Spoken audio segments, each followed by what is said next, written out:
Hello everyone, this is Pretty Love TV. My people, una know say crisis dey Rivers State since. Some group dey support Governor Fubara and some group dey support ex-Governor Wike.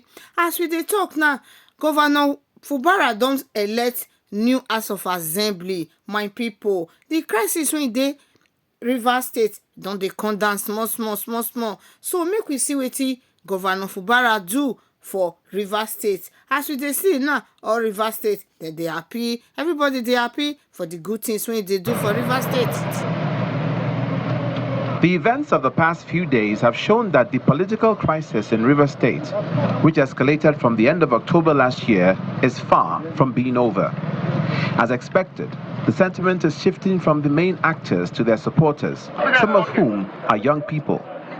With tension running high and the stakes escalating, two groups have emerged, one in support of Governor Semilaye Fubara and the other backing his predecessor and FCT Minister Nyesom Wike. The pro-Wike group, the New Rivers Initiative, comprising of young professionals described as an aberration, the alleged denigration of the person of Mr. Nyesom Wike by the governor's supporters. It is disheartening to witness the repeated verbal attack and casting of aspersion on Chief Barrister Nyesom Wike by the Rivers State government, their co-travelers and sponsored ads. We strongly condemn such action as they undermine the unity and progress of the state. They also condemn the alleged withholding of local government funds by Governor Fubara, saying the implications are far-reaching, being that local governments are the closest to the grassroots. They also declared their support for the Martin Amerule-led Rivers State House of Assembly. We would further like to extend our support and express our confidence in the leadership of Right Honorable Martins Amerule, GSSROS, led Rivers State House of Assembly. Separately, the SIM Media Volunteers, a group of young media strategists and influencers, is urging Governor Fubara to damn destructive criticism and remain focused on providing quality leadership. Having evaluated the people-oriented leadership style of the governor, which is centered on Rivers first, and the growth development of our dear state, we, the youths of Rivers State, hereby pass absolute vote of confidence on His Excellency Sir Siminalayi Fubara, GSSRS. They congratulate Victor Oko Jumbo and others for emerging as principal officers of the pro-Fubara lawmakers. We congratulate Right Honorable Victor Oko Jumbo and Honorable Sokari, good boy Sokari, for emerging Speaker and leader of the Rivers State House of Assembly, respectively. This is a welcome development in the journey to liberate Rivers State from the bondage of one emperor. As the face-off between Governor Fubara and his predecessor, Nyesom Wike, continues to unfold, all eyes are on Rivers State, with hopes that dialogue and diplomacy will prevail at the end of the day, and the state will not be thrown into any form of anarchy.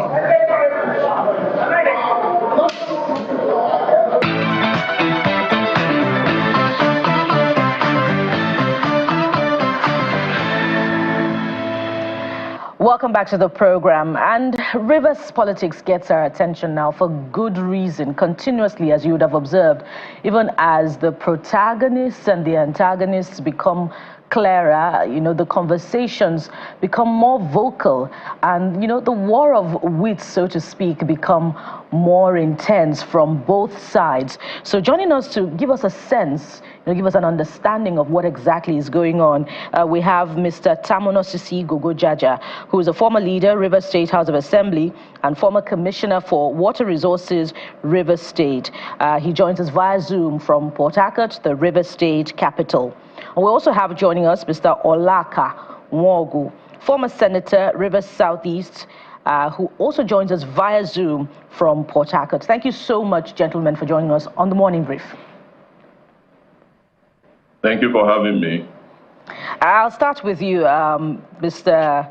Nwogu. I'll start with Mr. Nwogu, for good reason. The former governor of the state and Senate and Minister of the FCT was speaking in Port Harcourt just yesterday, and he made some weighty words. He said that he made a mistake by helping the governor to succeed him.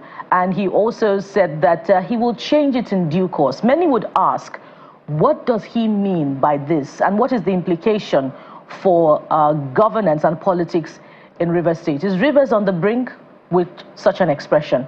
Mr. Nwogu, that's for you. All right, we're having problems connecting through to Mr. Nwogu, so I'll take it to you, Mr. Tamino Sisi, with the expectation that, of course, that Mr. Nwogu would react to what you'll be saying. So I'd like you to take that, sir. I hope you can hear me. Yes. Good morning, my viewers. And unfortunately, Mr. Nwogu couldn't connect to you because I had expected that he would have thrown more light into the assertions of the Honorable Minister of FCT during the weekend at Ogbolo. Now, my question and the question of Rivers people has always been, what is that mistake in supporting Governor Fubara to succeed him? Governor Fubara is a perfect gentleman, a humble man. Many assertions have been made. Unfortunately, it will be difficult for anyone to say, look, I made a mistake and I will change it at the appropriate time.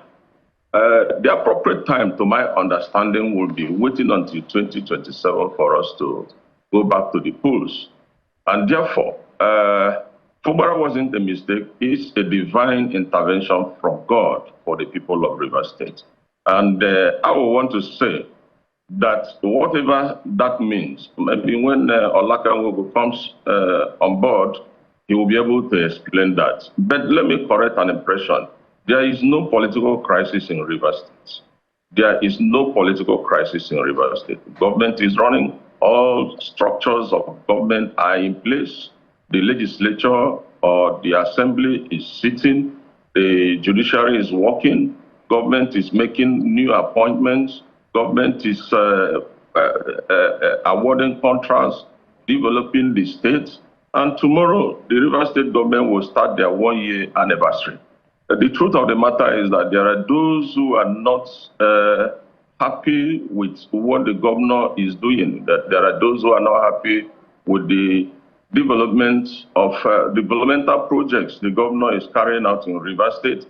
There are those who expected patronages. And maybe because of some delays, they want to force the hands.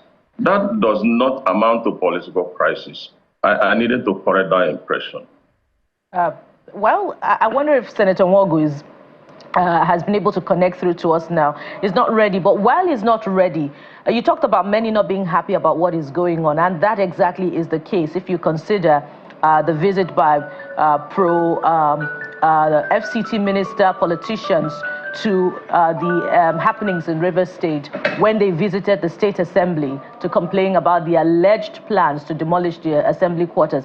And indeed, the plans by the governor to relocate the Rivers sitting to the government house in Port Harcourt. Many wonder what's the legality behind that move of the governor.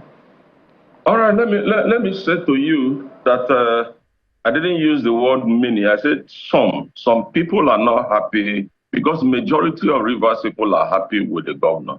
And I don't know where they got the insinuations that the governor is planning to demolish.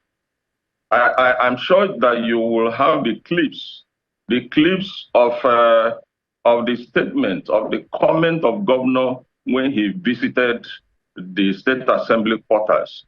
Don't forget that there is an emergence of a new speaker in the State Assembly. And the governor paid a visit to the quarters. And when he got there, the comment he made is, you are aware of the development and that we intend to give an face uplift to the structures here. That does not amount to demolitions. Don't forget that we have had structures that are built in this state. I'll give you an instance. The NLC Secretariat was built by this past administration in this state.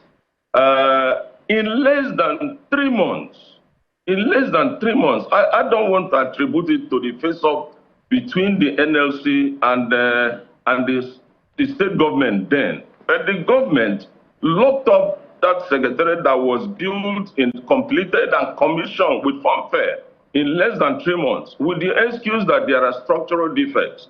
Now, if there are structural defects in a structure that was built in less than 3 months and it was closed down for over 2-3 years before reopening, now what will you think about a structure that has been constructed for over 2 years or close to 2 years? But in any case, that is not to say that the governor said he was going to demolish. Or he said there are leakages. Now, I watched a clip from your studio. Some APC members, including my brother who will appear on this platform this morning, led by the caretaker committee chairman of APC in Rivers State, that the governor visited an assembly complex, which is a public facility, which is owned by the Rivers State government. And, you know, it looks as if we have a parallel government in the state. I had my brother Ambassador Desmond Akawa, who said he brought engineers to come and assess. Under what capacity was he coming to assess the Rivers State House of Assembly complex? Now, let me say, first, I want to put it on record to Nigerians that the governor of Rivers State never said he was going to demolish the structures there. He never said so. There are some of them that need attention, and that was what he said. And it is his right.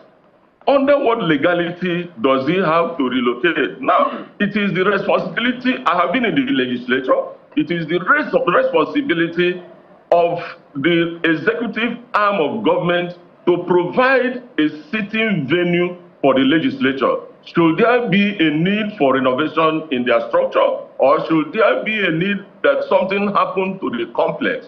Just like the FCT minister will say to Nigerians. I heard him say that the National Assembly complex is owned by the FCT authority. Now, FCT authority is not the national, is not the all right, Mr. Gogo-Jaja, if I may butt in, sir. I understand we have Mr. Nwogu has joined us. Senator Alakan Nwogu, thank you so much for coming on the program. We've been waiting for you. Thank you. Thank you so much for coming on the program. Can you hear me, Senator? Yes, I can hear you now. All right, Senator, I guess you've been listening to Mr. Gogo-Jaja. Maybe we'll take your quick response before I throw in my question, based on some of the things he said. Well, it's been difficult with communication this morning, but I heard part of what was being said. First, thank you for having me this morning.